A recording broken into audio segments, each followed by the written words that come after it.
Hello students, आज के इस वीडियो लेक्चर में मैं आपका स्वागत करता हूं। जैसे कि आप लोग जानते हैं, आपकी एग्ज़ाम की डेट डिक्लेयर हो चुकी थी, लेकिन आपके एग्ज़ाम पोस्टपोन्ड हो चुके हैं। अभी मैं आपको रिवाइज करा रहा था क्योंकि आपके एग्ज़ाम आपके 28 सितंबर से शुरू होने जा रहे थे। आपके एग्ज़ाम पोस्टपोन्ड हो चुके हैं, तो आज मैंने आपके लिए वीडियो लेक्चर बनाई है आपको आगे का सिलेबस पढ़ाने के लिए। अगर मैं आपके पिछले क्वेश्चनों की बात करता हूं बच्चों, आपकी एक्सरसाइज 7.3 चल रही थी और इसमें मैंने आपके पहले 10 क्वेश्चन सोल्व करा दिए थे। आइए क्वेश्चन नंबर 10 से आगे बात करता हूं, जो कोऑर्डिनेट वाली ये एक्सरसाइज है। एक्सरसाइज के बीच में मैंने रोक ली थी आपके एग्जाम की वजह से। 7.3 तक ही आपके क्वेश्चनों का सिलेबस है। इससे अगली वाली एक्सरसाइज ट्रायंगल का एरिया निकालने के बारे में बताई जाती है, लेकिन नए सिलेबस के अनुसार वो एक्सरसाइज आपके सिलेबस से हटा दी गई है। तो आइए बात करते हैं क्वेश्चन नंबर 12 के बारे में। आपकी एक्सरसाइज 7.3 रस्तोगी पब्लिकेशन की ये बुक है। इस बुक से क्वेश्चनों का सॉल्यूशन मैं आपके लिए लेकर के आया हूं क्वेश्चन को समझाने के लिए। देखिए क्वेश्चन के बारे में बात करते हैं। क्वेश्चन में लिखा हुआ है, prove that the points A B C and D are the vertex of the rectangle. हमें प्रूव करने के लिए कहा गया है कि हमारे पास जो 4 पॉइंट दिए गए हैं, एक ए, एक बी और एक सी और एक डी, ये जो चारों वर्टेक्स हैं एक रेक्टेंगल के वर्टेक्स है। ये बात मुझे प्रूव करनी है।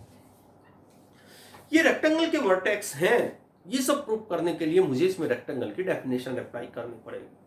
बच्चों, अगर मैं रेक्टेंगल की डेफिनेशन आपको बताता हूं, तो कोई भी क्वाड्रिलेटरल रेक्टेंगल होता है यदि उसके अपोजिट साइड एक दूसरे के इक्वल हो जाए और जो उसके डायगोनल की लेंथ है वो भी एक दूसरे के इक्वल आ जाए, तो हम बोल देते हैं कि जो फिगर है, ये क्वाड्रिलेटर की जो फिगर है, ये एक रेक्टेंगल है। सर कैसे? देखो बच्चों, ऐसे मान के चलो मुझे रेक्टेंगल प्रूव करना है, तो मैं रेक्टेंगल की एक डायग्राम बना लेता हूं। इसको मैंने ए का नाम दिया, ए की वैल्यू मैंने रखी 0, -1। इसको नाम मैंने बी का दिया, बी की वैल्यू रखी -2, 3।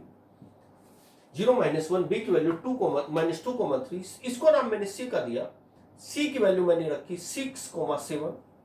इसको मैंने डी का नाम दिया, डी की वैल्यू मुझे दे रखी है 8, 3। तो जो मुझे प्रूव करना है कि मुझे ये प्रूव करना है कि जो ये सामने क्वाड्रिलेटर है ये रेक्टेंगल है।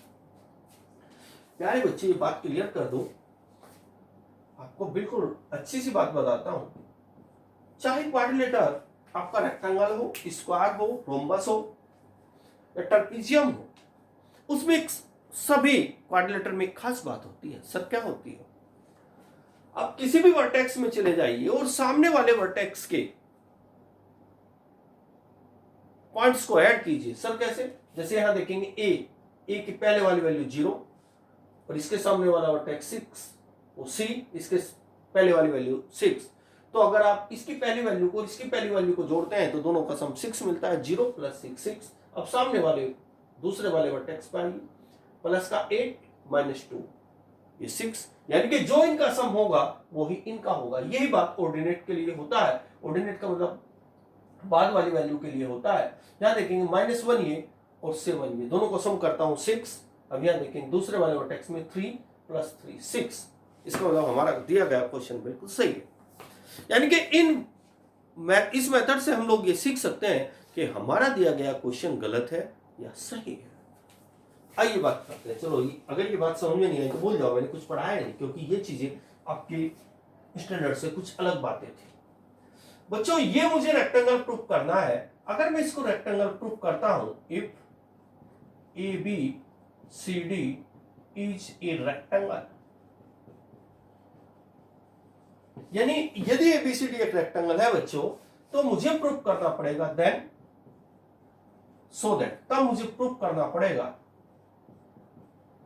तब मुझे क्या प्रूफ करना पड़ेगा कि जो AB है उसकी लेंथ DC के इक्वल है और जो BC है उसकी लेंथ AD के इक्वल है, एंड जो डायगोनल है वे दोनों एक दूसरे के इक्वल है, अर्थात जो AC की लेंथ है वो BD की लेंथ के इक्वल है, एंड AC की जो लेंथ है वो BD के इक्वल है। रेक्टेंगल की डेफिनेशन होती है कि अपोजिट साइड एक दूसरे के इक्वल, अर्थात ए बी के opposite side DC, A B के इक्वल डीसी होनी चाहिए। बीसी के अपोजिट साइड एडी, बीसी के इक्वल एडी होना चाहिए। एसी जो डायगोनल है इसके लेंथ बीडी के इक्वल होनी चाहिए। तो बच्चों पहले मैं एबी के लेंथ निकालता हूं। अगर मैं एबी की लेंथ निकालता हूं तो ए के वर्टेक्स रख लीजिए, ए की वैल्यू 0 -1 यहां से रखनी है बच्चों, यहां से बी देखो बी की वैल्यू है -2,3। अब AB के लिए फार्मूला बच्चों अप्लाई करोगे, x1 - x2 का whole square plus y1 - y2 का होल स्क्वायर का अंडर रूट। इसको हम डिस्टेंस फार्मूला के नाम से जानते हैं बच्चों। किस नाम से जानते हैं? Distance formula.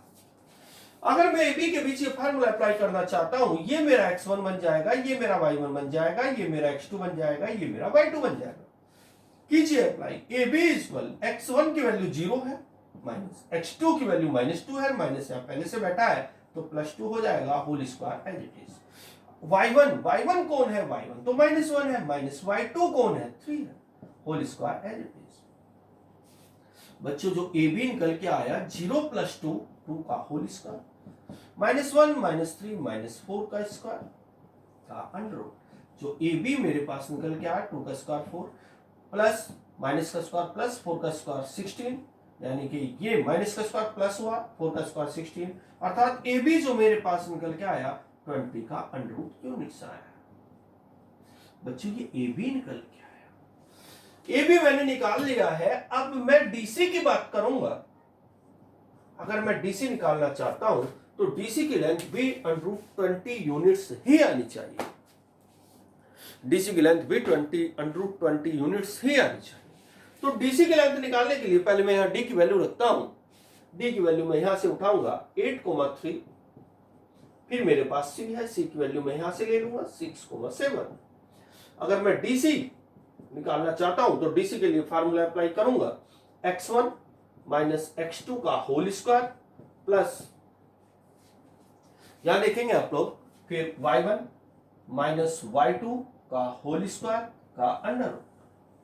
अब मेरे पास DC क्या निकल के आ जाएगा बच्चों? ये x1, ये y1, ये x2 और ये y2।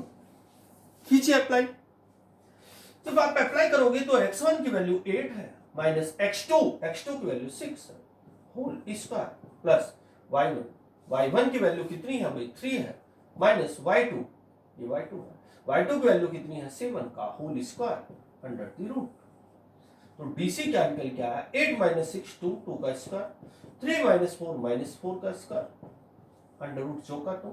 तो DC मेरा क्या निकल के आया? 2 का स्क्वायर 4 प्लस माइनस का स्क्वायर प्लस 4 का स्क्वायर 16। तो बच्चों DC मेरा क्या निकल के आया? Under root 20 units. यानी कि जो AB की लेंथ थी वही DC की लेंथ निकल के आ चुकी है। अब मैं किसकी लेंथ निकालूंगा? BC। फिर मैं किसकी लेंथ निकालूंगा? AD। तो जो BC की लेंथ आएगी वही AD की लेंथ आनी चाहिए, जब तो रेक्टेंगल होगा। इसके बाद मैं AC की लेंथ निकालूंगा, फिर BD की लेंथ निकालूंगा, तो जो AC की लेंथ आएगी वही मेरी BD की लेंथ आनी चाहिए। अगर ये तीनों की तीनों लेंथ, यानी कि AB की लेंथ DC के इक्वल, BC की लेंथ अगर AD के इक्वल और इसी प्रकार AC की लेंथ अगर BD के इक्वल आएगी, तो मैं बोल दूंगा कि जो दी गई फिगर है बच्चों ये एक रेक्टेंगल की है। अर्थात ये जो वर्टेक्स है ABCD एक रेक्टेंगल के वर्टेक्स है। आधा मैंने क्वेश्चन कंप्लीट कर दिया है। अब मैं BC के वैल्यू निकालता हूं। AB इक्वल DC मेरा प्रूफ हो चुका है। ये अंडर रूट 20 यूनिट्स आया था, ये भी अंडर रूट 20 यूनिट्स आया है। अब मैं BC की वैल्यू निकालता हूं। तो BC की वैल्यू निकालने के लिए बच्चों सबसे पहले अब आप B की वैल्यू रख दीजिए। B वहां देखिएगा -2,3। अब आप C की वैल्यू रखो 6,7। बिल्कुल इसी प्रोसीजर से चलिए। अब आपको डायरेक्ट बताता हूं कैसे यूज करना है। जब आप डिस्टेंस फार्मूला लेंथ की बात करें तो इसकी पहले वाली वैल्यू में से इसकी पहले वाली वैल्यू सब्ट्रैक्ट करें, -2 -6। हालांकि फार्मूला मैंने यूज किया है, प्लस इसके बाद वाली वैल्यू में से इसके बाद वाली वैल्यू सब्ट्रैक्ट करें, 3 - 7 का स्क्वायर फिर का अंडर रूट।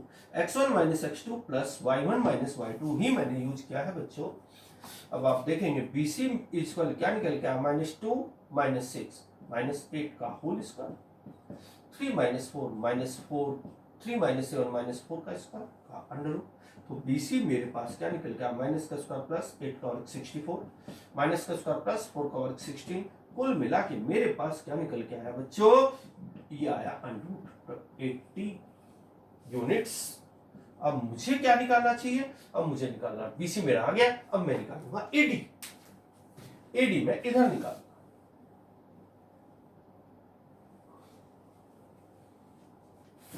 अब अगर मैं AD निकालना चाहूं, AD निकालने के लिए मैं पहले A की वैल्यू रखूंगा, A 0 माइनस 1, फिर D की वैल्यू 8,3 कीजिए। AD की वैल्यू निकालिए, AD की वैल्यू x1 माइनस x2 अर्थात 0 माइनस 8 का whole square plus y1 minus y2 का स्क्वायर माइनस 1 माइनस 3 का whole square under the root. तो AD मेरे पास क्या निकल के आया, 0 माइनस 8 64 माइनस 1 माइनस 3 माइनस 4 का स्क्वायर 16। तो AD मेरे पास निकल के आया अंडर रूट 80 यूनिट्स। यानी कि जो BC की लेंथ आई वो अंडर रूट 80 यूनिट्स आई, और इसी प्रकार AD की जो लेंथ आई वो भी अंडर रूट 80 यूनिट्स आई। AB को मैंने DC के इक्वल प्रूफ कर दिया, BC को मैंने AD के इक्वल प्रूफ कर दिया। अब मैं निकालूंगा AC की लेंथ, फिर निकालूंगा बच्चों में BD की लेंथ, और वे दोनों लेंथ भी अगर इक्वल आई तो मैं कह दूंगा कि जो ये आपका क्वाड्रिलेटर है ये एक रेक्टेंगल है। अब आप AC की लेंथ खुद निकालोगे, BD की लेंथ भी खुद निकालोगे, और जैसे ये दोनों लेंथ एक दूसरे के इक्वल आएंगी तो हम लोग बोल देंगे, आएंगी 100% आएंगी बच्चों इक्वल, AC की लेंथ और BD की लेंथ के इक्वल ही आने वाली है। इसके बाद हम लोग बोलेंगे कि ये जो आपके सामने फिगर है, जो क्वाड्रिलेटर है, ये आपका एक रेक्टेंगल है। ओके स्टूडेंट्स, अब आपको इस एक्सरसाइज को कंप्लीट करनी है। जो 1-2 क्वेश्चन इसके बाकी हैं, अगर आप कहोगे उनको भी मैं आपको, उनका भी सॉल्यूशन मैं आपको सेंड कर दूंगा, बट आपको एक्सरसाइज पूरी कंप्लीट करनी है। अगली एक्सरसाइज जो एरिया वाली एक्सरसाइज है, ट्रायंगल का एरिया जिसमें क्वाड्रिलेटर का एरिया निकालने के लिए आपको कहा जाता है, वो नए सिलेबस के अनुसार आपकी सिलेबस में हटा दी गई है। उस एक्सरसाइज को आपको मैं नहीं पढ़ाऊंगा क्योंकि वो नए सिलेबस के अनुसार नहीं है, और नेक्स्ट वीडियो में मैं आपका नेक्स्ट चैप्टर शुरू करने वाला हूँ। Okay students, bye.